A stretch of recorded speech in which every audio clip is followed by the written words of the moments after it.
Episode 96 Kuba Dunia, nama yang terlarang, beberapa nama, seharusnya tetap terkubur.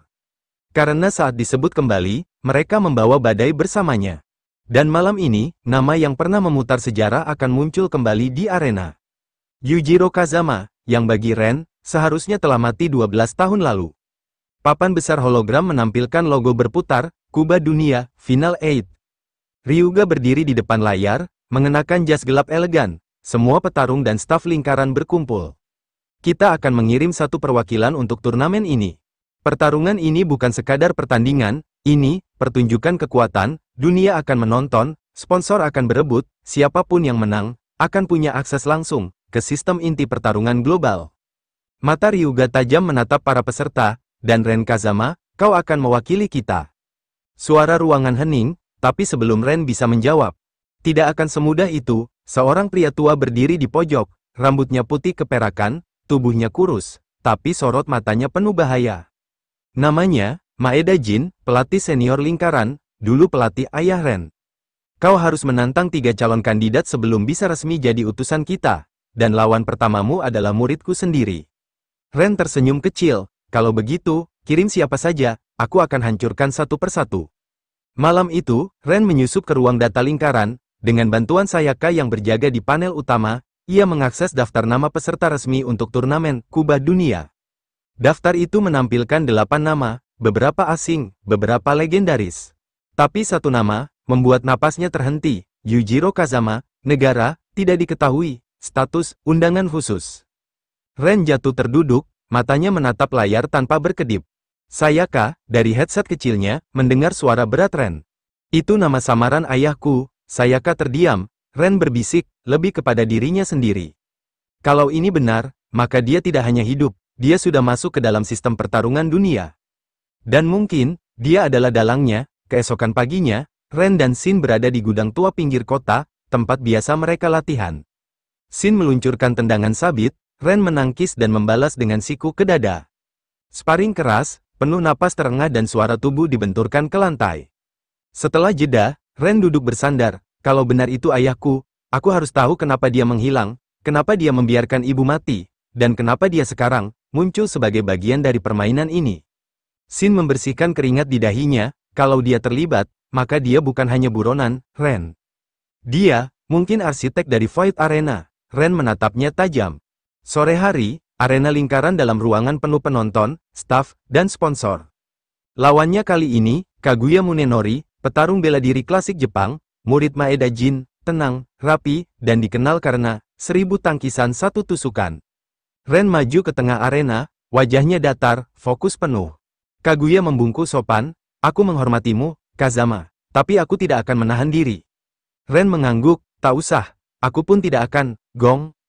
Pertarungan dimulai, Kaguya menyerang dengan teknik kenjutsu tangan kosong, gerakannya mengalir seperti angin. Ren sempat terdesak, tapi ia mulai membaca pola langkah lawan.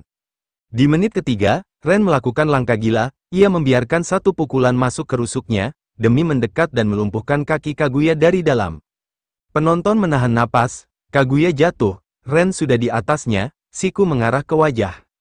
Tapi Ren tak melanjutkan, cukup, kau kalah. Maeda Jin berdiri dari tribun, wajahnya datar, tapi matanya berbinar.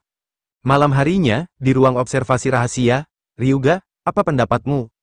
Maeda Jin, ia punya gerakan ayahnya. Tapi ada sesuatu yang lebih gelap, luka yang belum sembuh. Ryuga mengangguk, bagus, itu akan mempercepat semuanya.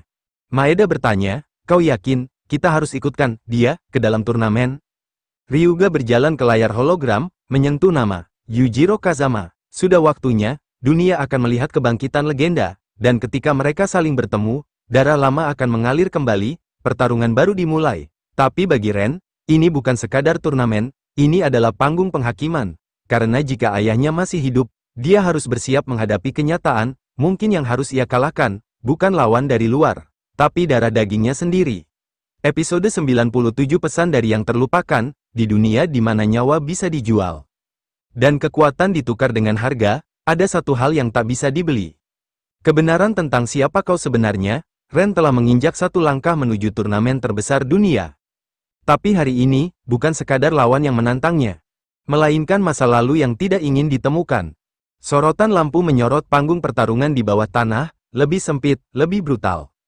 Lawan Ren kali ini, Carlos El Sensor da Silva, petarung jalanan dari Brasil, mantan informan kartel, dikenal karena kemampuan uniknya, membaca tekanan darah dan detak jantung lawan hanya dari kontak tubuh. Di luar pertarungan, Carlos pernah menjadi eksekutor, di atas ring, dia menjadi predator. Ren berdiri di seberang, mengenakan hoodie gelap, tatapannya fokus. Penonton memadati ring dalam bayang asap dan alkohol, pertarungan ini eksklusif, hanya untuk kalangan dalam. Gong, Carlos menyerang seperti harimau, cepat, keras, dan penuh tipu daya. Ren bertahan, tapi serangan Carlos tidak hanya fisik, dia mencoba membaca respon tubuh Ren, memperkirakan reaksi lewat napas, pupil, tekanan otot. Tubuhmu menyimpan amarah yang disembunyikan, tapi juga rasa bersalah. Ada yang kau pendam, bocah, ucap Carlos saat keduanya saling kunci. Ren mendesis, kau membaca terlalu banyak. Seketika, ia mengubah pola serangan, bukannya defensif, Ren jadi liar, mengacak pola napas, meningkatkan ketegangan hanya untuk mengecoh. Carlos salah prediksi, sebuah pukulan straight menghantam pelipisnya. Blaakk, Carlos terjungkal, Ren menindih, menghantam sekali lagi, lalu berhenti. Game over, Carlos terbaring, pingsan. Para wasit menyatakan Ren sebagai pemenang. Tapi sebelum kerumunan bubar, lampu padam, cahaya merah menyala, seseorang telah masuk ke ring tanpa izin. Dia mengenakan jaket hitam dengan simbol Void, wajah tertutup, tapi gerakannya terlatih. Sayaka yang mengawasi dari ruang kontrol segera mengaktifkan protokol darurat. Ren bersiap bertarung lagi, tapi orang itu melemparkan sebuah tabung logam kecil ke arahnya. Untukmu, tanpa bicara lagi, dia menyalakan granat asap dan menghilang ke kerumunan. Ren mengambil tabung itu, di ujungnya tertulis kode sidik jari khusus, hanya bisa dibuka oleh satu orang, Kazama, Ren. Di kamar tersembunyi Shin, mereka membuka isi tabung, sebuah chip audio dan satu foto. Foto itu buram, tapi jelas, seorang pria duduk di kursi roda, wajahnya luka, tapi tatapannya tajam, Yujiro Kazama. Audio menyala, Ren, jika kau masih hidup, dan jika darah Kazama benar-benar mengalir di tubuhmu, datanglah ke titik ini. Koordinat muncul, sebuah lokasi tua di Siberia, dikenal sebagai pintu hitam. Jangan bawa lingkaran, jangan bawa siapapun, jika kau datang dengan pasukan, maka jawabannya akan kau temukan dalam kematian. Shin mengepalkan tangan, ini jelas jebakan. Ren menatap foto ayahnya, lama, hening. Atau ini satu-satunya cara untuk tahu, kenapa semuanya dimulai. Malam itu, Sayaka menyelinap ke kamar Ren, kalau kau pergi sendiri, kau takkan kembali. Ren tersenyum kecil, aku harus tahu, ibu, pantas mendapatkan kebenaran. Sayaka menahan napas, kau tidak harus pergi sendiri. Ren menatapnya, matanya tenang, kalau aku tak kembali, jangan biarkan lingkaran menang. Mereka berdiri dalam keheningan, sampai Sayaka, dengan suara hampir berbisik, kalau kau mati di sana, aku akan membunuh ayahmu sendiri. Dalam kegelapan Siberia, jawaban menunggu, dan di antara salju, darah akan kembali mengalir. Ren Kazama akan memasuki sarang terakhir, bukan untuk bertarung, tapi untuk menghadapi kebenaran yang akan menghancurkannya. Episode 98 Pintu Hitam, Jejak Ayah yang Hilang. Ada tempat-tempat yang bahkan sejarah pun mencoba melupakannya. Tempat-tempat yang menyimpan lebih dari sekadar rahasia. Tetapi juga dosa yang ditinggalkan oleh orang-orang berkuasa. Dan malam ini, Ren Kazama melangkah ke dalam salah satunya. Untuk menemukan ayahnya, atau untuk menguburkan namanya selamanya. Di balik pesawat kargo tua, Ren duduk di kursi tanpa jendela. Hanya suara mesin, dan dingin yang mulai merembes lewat celah-celah. Di tangannya, foto tua ayahnya yang ia terima dari pesan sebelumnya. Di saku jaketnya, hanya ada satu hal lain, kunci logam dengan ukiran angka KZ01. Pilot hanya bicara satu kalimat saat mendarat, kalau kau tidak kembali, tak akan ada yang mencarimu. Lokasi, bekas bunker militer Soviet, terkubur dalam salju. Dijaga oleh sistem otomasi yang tampaknya masih aktif. Ren berdiri di hadapan gerbang baja dengan tulisan Rusia pudar. Pruk 0 Pruk Pustota, Proyek 0, Proyek Kekosongan. Ia memasukkan kunci ke panel tua, tiba-tiba, seluruh sistem menyala, cahaya merah, sirene pendek, dan pintu mulai membuka. Di balik pintu, lorong baja sepanjang puluhan meter, penuh kabel, generator tua, dan bau darah lama yang tak pernah hilang. Saat melangkah masuk, suara muncul dari pengeras suara di langit-langit. Ren Kazama, aku tidak menyangka kau cukup bodoh untuk datang sendirian.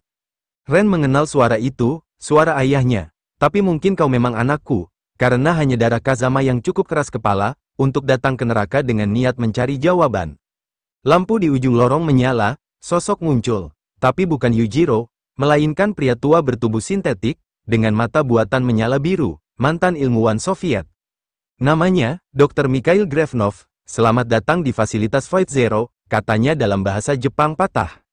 Ren mengepalkan tinju, di mana ayahku? Grevnov tertawa pendek. Ayahmu adalah pencipta proyek ini, tapi bukan hanya itu. Dia adalah eksperimen pertama, subjek KZ-01, subjek paling berhasil, dan paling berbahaya.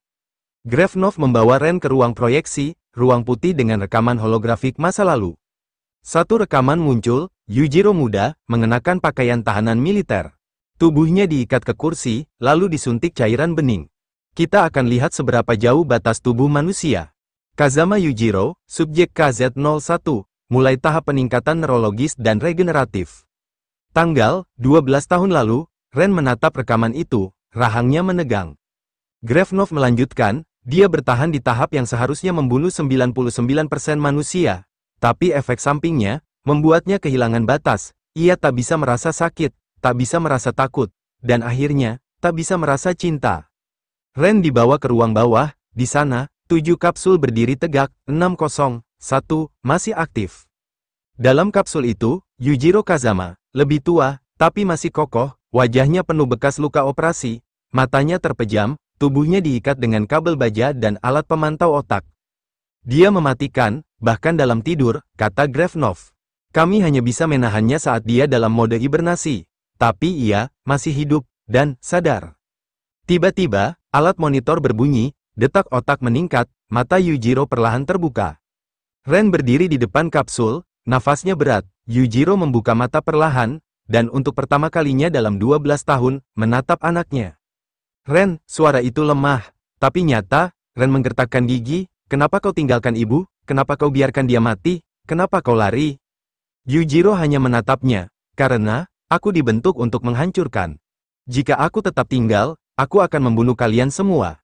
Tiba-tiba, alarm menyala, Grevnov berteriak, Five telah menemukan lokasi ini, mereka mengirim unit eksekusi.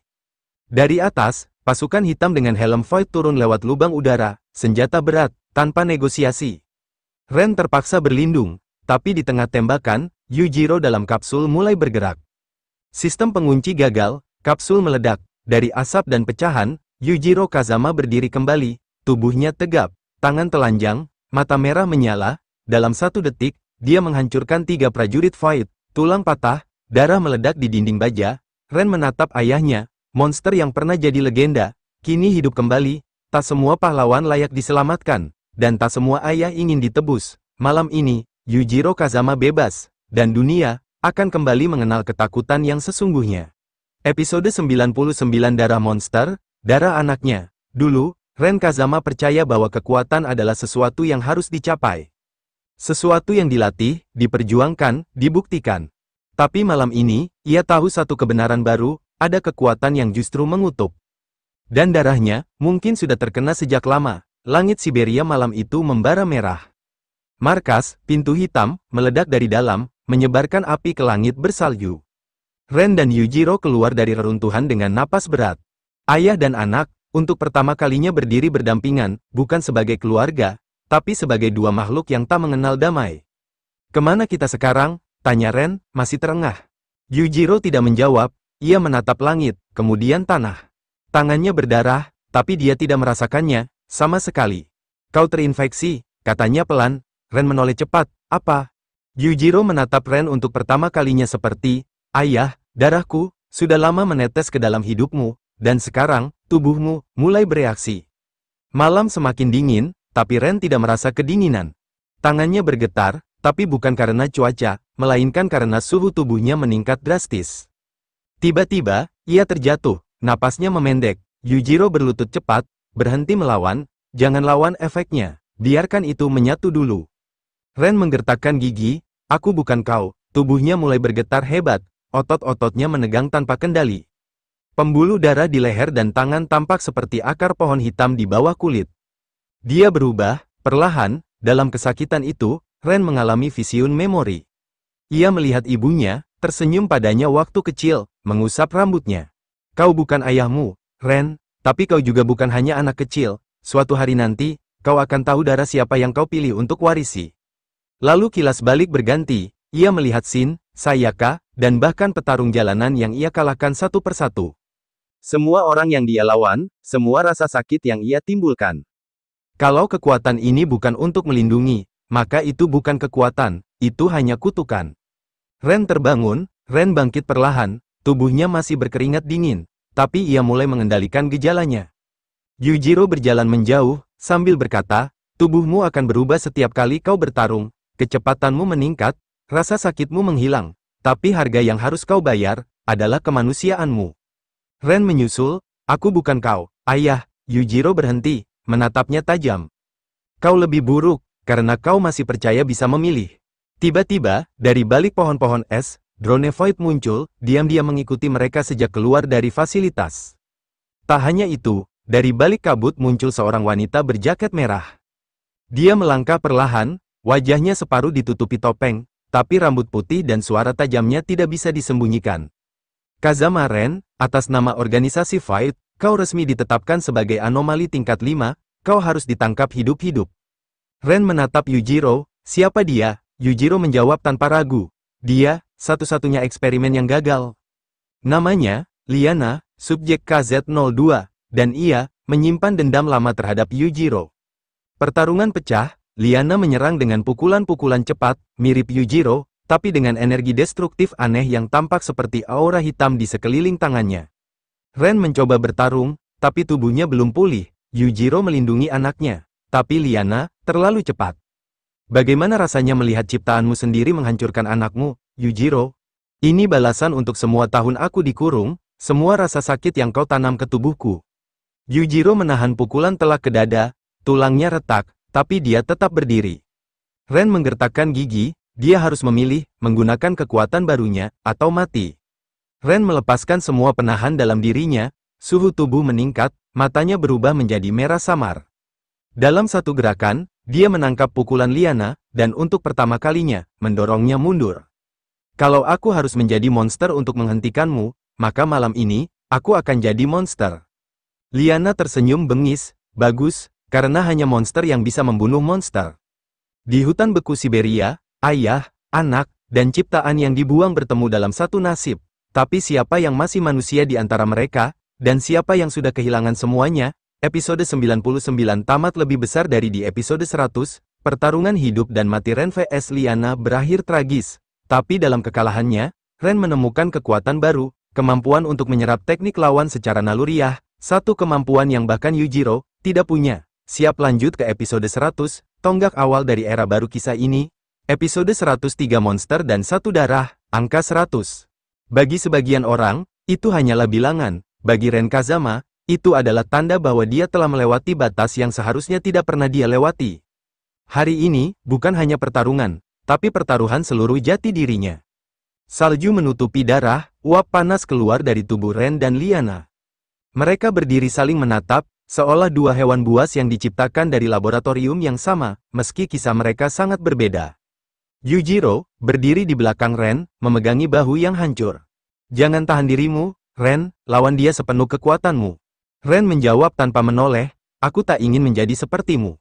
Liana mencibir, sudah terlambat, lihat matamu sendiri di bayangan es itu, Ren, itu bukan mata manusia. Liana menyerang lebih dulu, tekniknya tak bisa ditebak. Paduan antara seni bela diri Rusia lama, teknik fight, dan insting binatang, pukulan mendatar, tendangan diagonal, serangan siku bertubi-tubi. Ren sempat terdesak, tapi ada sesuatu yang berubah dalam dirinya. Setiap kali dia terkena pukulan, tubuhnya justru bergerak lebih tepat di serangan berikutnya. Gerakan Liana mulai terbaca, Ren tak sadar, sistem di tubuhnya menyesuaikan teknik lawan secara otomatis. Lebih besar dari kemampuan baru, adaptasi naluriah, subkemampuan dari mutasi KZ-01, hanya aktif saat tekanan biologis tinggi. Ren mulai membalik keadaan, ia menangkis serangan Liana dengan gerakan yang sangat mirip milik Liana sendiri. Liana menyadari hal itu, kau meniruku, Ren tidak menjawab. Dia hanya memutar tubuh dan memukul ulu hati Liana dengan siku balik yang sempurna, tubuh Liana terhempas ke pohon pinus, menembus batangnya. Yujiro menyipitkan mata, Bukan hanya meniru, dia berkembang. Liana bangkit dengan darah di mulut, ia tertawa lirih, hampir seperti menangis. Dulu aku juga berpikir aku bisa mengendalikan kekuatan ini, tapi saat aku sadar, aku sudah membunuh satu tim medis yang mencoba menyelamatkanku. Dia menatap Ren, kau pikir bisa selamat, tubuhmu akan makan jiwamu sendiri.